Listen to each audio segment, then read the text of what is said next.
Baik, terima kasih. Perkenalkan, nama saya Yahya Domingus Mau, NIM 1803030066 kelas B, semester 5, program studi sosiologi, Fakultas Ilmu Sosial dan Ilmu Politik, Universitas Nusa Cendana Kupang. Dalam video kali ini saya akan membahas tentang makalah saya untuk memenuhi salah satu ujian akhir semester mata kuliah gerakan sosial yang berjudul Kasus Konflik Tanah di Besipai. Kasus konflik tanah di Besipai, yang pertama latar belakang. Bagi bangsa Indonesia, tanah adalah karunia Tuhan Yang Maha Esa dan merupakan kekayaan nasional, serta hubungan antara bangsa Indonesia dengan tanah bersifat abadi.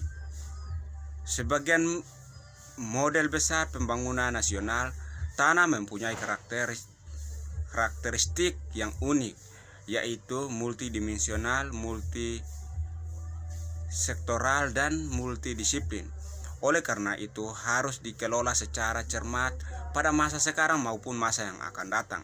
Sebagian besar negara yang bersistem agraris, tanah merupakan lahan penghidupan yang sangat layak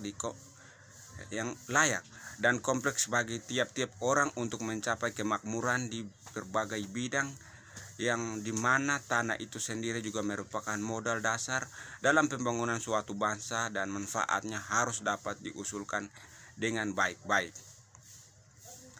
Dalam kehidupan manusia, tanah merupakan salah satu faktor terpenting dan harta yang paling berharga yang banyak diminat oleh setiap warga, khususnya warga negara Indonesia yang sebagian besar penduduk hidup di sektor pertanian. Tanah mempunyai arti dan peran yang sangat penting bagi kehidupan manusia, karena semua orang memerlukan tanah semasa hidupnya sampai meninggal dunia, dan mengingat suasana kehidupan dan pola perekonomian sebagian besar yang masih bercorak agraris. Keterkaitan antara orang dengan tanah yang dimiliki menjadi sangat kompleks dengan berbagai dimensinya, sehingga proses pengembalian tanah penduduk tanpa adanya unsur kerelaan dari pemegang hak akan menimbulkan banyak masalah. Persoalan pengadaan tanah, mencabut hak atau pelepasan hak atas apapun namanya, selalu menyangkut dua dimensi yang harus ditampilkan secara seimbang, yaitu kepentingan pemerintah dan kepentingan warga masyarakat. Dua pihak yang terlibat itu, penguasa dan rakyat, harus sama-sama mempertahankan dan menetaat ketentuan-ketentuan yang berlaku mengenai hal tersebut. Dua faktor-faktor penyebab terjadinya konflik. Menurut Ica Malik dalam Ritas Safithari mengatakan bahwa di Indonesia ada 5 sumber konflik utama, yaitu pertama, sumber konflik struktur yang berkaitan dengan kebijakan dan pengembalian keputusan yang salah dari pemerintah pusat kepada daerah. Kedua, sumber konflik kepentingan yang meliputi kepentingan politik, kepentingan ekonomi, dan kepentingan budaya yang dominan. Ketiga, sumber konflik nilai berkaitan dengan persoalan adat, ideologi, dan interpretasi nilai agama.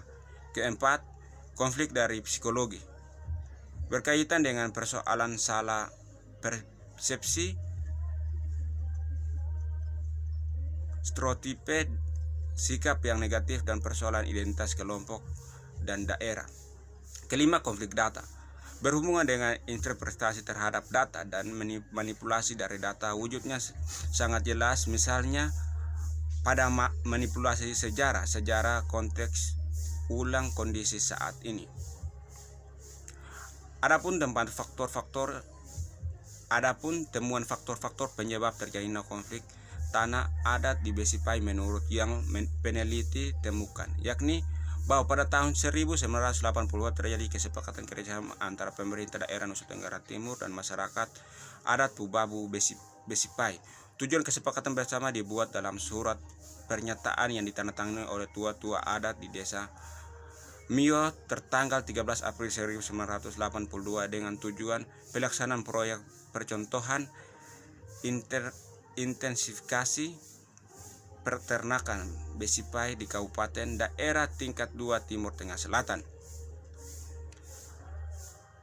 Yang kedua, bahwa di tahun 1980 sampai 1987 kerjasama antara pemerintah daerah Nusa Tenggara Timur melakukan kerjasama dengan pemerintah Australia dengan program pencontohan pembibitan ternak, namun dalam kurun waktu 5 tahun program tersebut tidak berjalan sehingga program tersebut dipinjamkan kepada Dinas Kehutanan melalui program Gerhana, Gerakan Nasional Rehabilitas Hutan, yang melibatkan 4 desa, yaitu Desa Polo, Desa Mio, Desa Oiekam, dan Desa Enoneten di Kecamatan Amanuba Selatan dengan luas mencapai 6.000 hektar.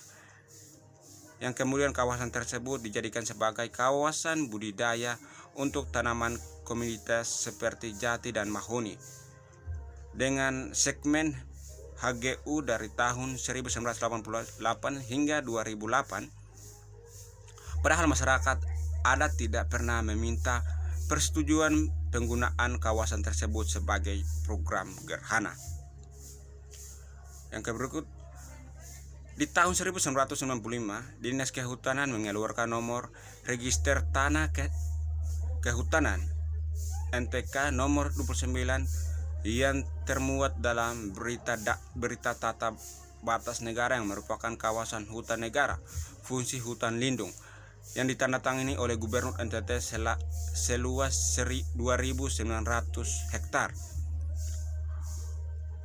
Yang berikut, bahwa dari tahun 2003 sampai 2008 Dinas Kehutanan Timur Tengah Selatan TTS telah melakukan pembabatan dan pembakaran hutan adat Pubabu. Akibatnya 1.500 hektar hutan adat Pubabu menjadi gundul. Area kawasan hutan adat Besipai di Desa Linamutu dan Desa Mio, Kecamatan Amanuba Selatan adalah hutan negara, fungsi hutan lindung, dan merupakan kawasan hutan yang diolah oleh Dinas Kehutanan dengan program Gerakan Nasional Rehabilitas Hutan dan Lahan tahun 2007 sampai 2008. Ini merupakan lanjutan dari Gerhana tahun 2007. Tempat lokasi kawasan hutan Koa, Besipai, Desa Linamutu dan Desa Mio, Kecamatan Amanuba Selatan, Kabupaten Timur Tengah Selatan. Di tahun 2008 masyarakat adat melakukan aksi penolakan perpanjangan HGU untuk program Gerhana tersebut. Adapun alasan penolakan masyarakat dikarenakan aktivitas pembakaran hutan dalam hutan alam yang menyebabkan mengeringnya sumur-sumur sekitar kawasan hutan. Yang ketiga, model dan pola sosial yang dilakukan masyarakat dan nego pada konflik tanah di Besipai. A. Model pendekatan penyelesaian konflik. Model penyelesaian konflik tanah adat di Besipai dapat dikategorikan pada beberapa pendekatan penyelesaian konflik. Penyelesaian konflik pendekatan secara umum di Indonesia terbagi atas pendekatan hukum, administratif, politis, dan alternatif. Penyelesaian konflik, negosiasi, arbitrasi, dan mediasi. Sedangkan penyebab terjadinya konflik tanah adat di Besipai disebabkan oleh berbagai hal. Penyebab terjadinya konflik tidak dapat generalisasi secara umum, tapi dapat dilihat dari berbagai pandangan dari beberapa pihak yang terkait dengan peristiwa tersebut. B. Penyelesaian konflik. Pola konflik tanah adat di Besipai. Hasil penelitian menunjukkan konflik tanah yang melibatkan masyarakat dengan perusahaan atau pemerintah daerah bersifat struktur maupun horizontal. Desa Besipai mengandung potensi alam yang indah dan sumber dipertahankan pada konflik pembebasan lahan serta hak masyarakat adat yang tidak terselesaikan. Pola penyelesaian konflik tanah adat di Besipai melalui beberapa pendekatan, yaitu pendekatan alternatif melalui diskusi dan mediasi, pendekatan administratif, dan langkah terakhir melalui pendekatan hukum untuk mengakomodir jika ada pihak yang masih merasa tidak puas dengan hasil peninjauan lapangan dan pengukuran lapangan. Dari uraian model dan pola penyelesaian di atas, dapat diambil kesimpulan bahwa penyelesaian sengketa tanah adat yang terjadi di kalangan masyarakat adat dan pihak lain dalam berbagai Alasannya diawali dengan proses negosiasi dari para pihak. C. Penyelesaian konflik tanah. Berdasarkan keputusan Presiden nomor 34 tahun 2003 tentang kebijakan nasional di bidang pertanahan yang menyerahkan 9 kewenangan pemerintah kabupaten dan kota. Menurut Delsi Sofiana Dewi, peranan yang dilakukan pemerintah daerah dalam menangani konflik lahan yang merupakan tanah masyarakat adat dalam bentuk proses fasilitas. Pemerintah daerah memfasilitasikan permasalahan konflik tanah ulainya dengan menyediakan tempat untuk melakukan upaya menyelesaikan masalah yang dialami oleh pihak yang berkonflik. Proses mediasi. Pemerintah daerah menjadi pihak ketiga yang netral, tidak memiliki kewenangan mengambil keputusan, namun membuat pihak-pihak yang bersangkutan mencapai penyelesaian solusi yang bisa diterima oleh kedua belah pihak. Dari uraian di atas dapat disimpulkan bahwa cara penyelesaian resolusi konflik adalah bentuk-bentuk upaya penyelesaian konflik yang bisa dilakukan oleh para pihak yang untuk mencapai tujuan yang diinginkan oleh pihak yang sedang berkonflik. Dengan kata lain, memasukkan kedua belah pihak tidak ada yang dirugikan dalam pengembalian keputusan perdamaian konflik. Proses penyelesaian konflik dengan adanya tuntutan dari masyarakat desa Besipai dilakukan melalui berbagai cara. Tujuan adalah memberikan informasi terhadap status lahan secara ilegal, formal, dan historis.